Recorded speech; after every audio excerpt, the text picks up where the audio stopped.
I will do another statement generally, then you can ask general questions. Today is about this issue of revenue share. Okay?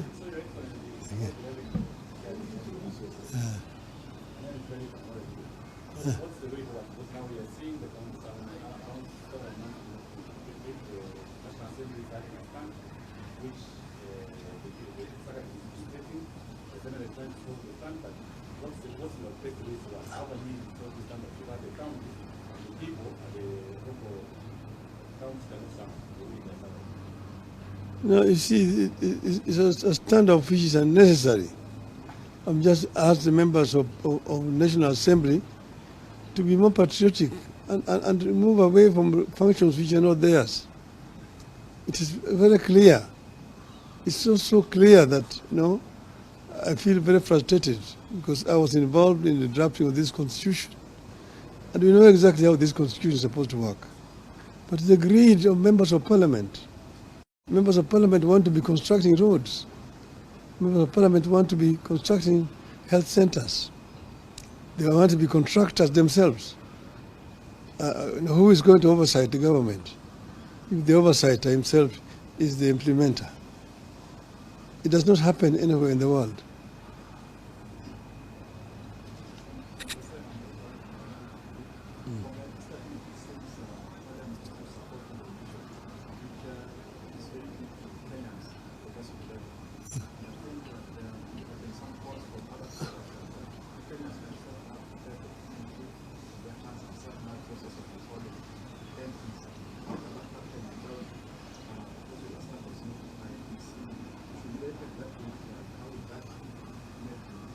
I'm not understanding you clearly. You are saying, should they?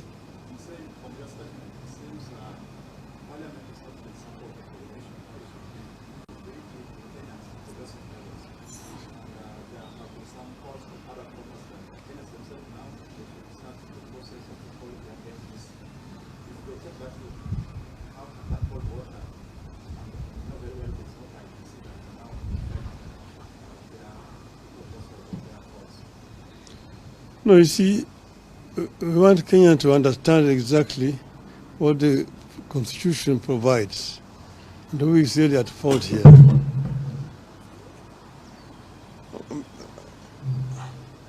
I'm basically trying to create some clarity for this issue because there's some kind of cloud. People don't understand really the bone of contention between the Senate and the National Assembly. And you can also see that, on the other hand, the county government are being blamed, the governors, for lack of development, that they're not doing anything.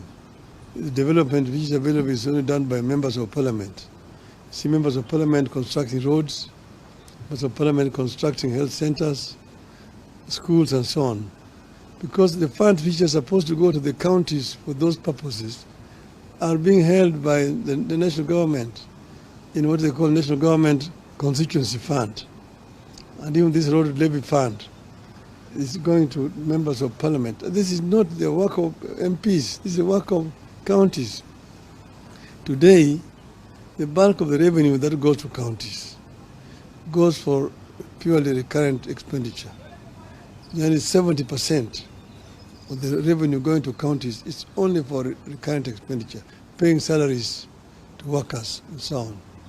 Only 30% remain for development, which is very inadequate indeed. Because the bulk of which should be going there is going into these other funds, which are under control of members of parliament. So if that were to change, then the equation would change. Nearly 50% of revenue going to the counties would be for development projects. And the counties are the ones which are actually best suited to do the development. And then you've got the county assemblies to oversight. Members of parliament are supposed to oversight the national government. See, they're supposed to represent their constituents. Two, they're supposed to legislate. And three, they're supposed to oversight the government. But they themselves are now being involved in the execution of projects at the constituency level. For the very little work being done in the National Assembly. The Assembly is most of the times empty. There are no debates taking place in that Parliament the way it used to be when we were members of Parliament those days. Parliament is no longer doing its work as a National Assembly. This is why we are really calling them to account.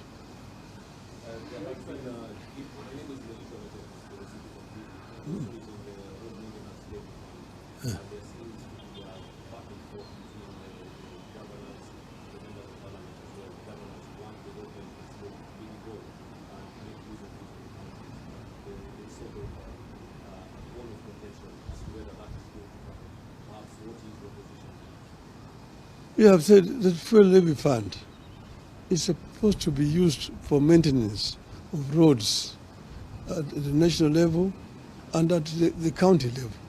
So that should go directly to the kitty of the county government, not constituency fund being controlled by members of parliament.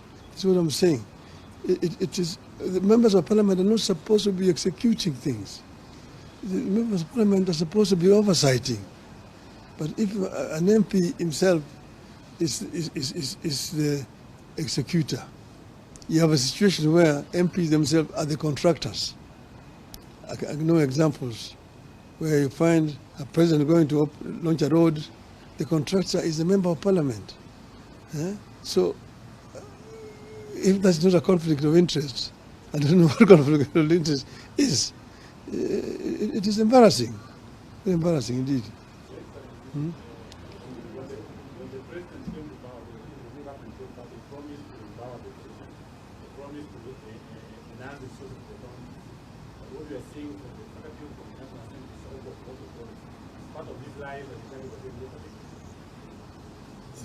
Yes, you know, there's a whole competition between the National Assembly, the national government, and the counties.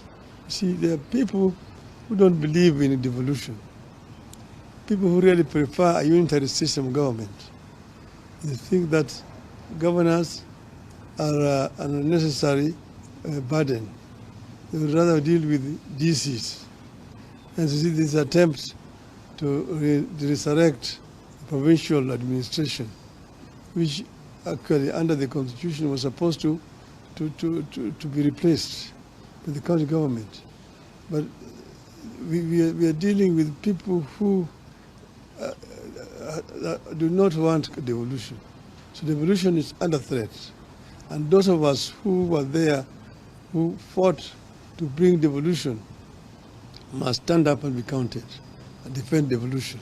We do believe very strongly that a devolved system of government is what will ensure equity in sharing of resources in our country and equal development across the whole country. Thank you.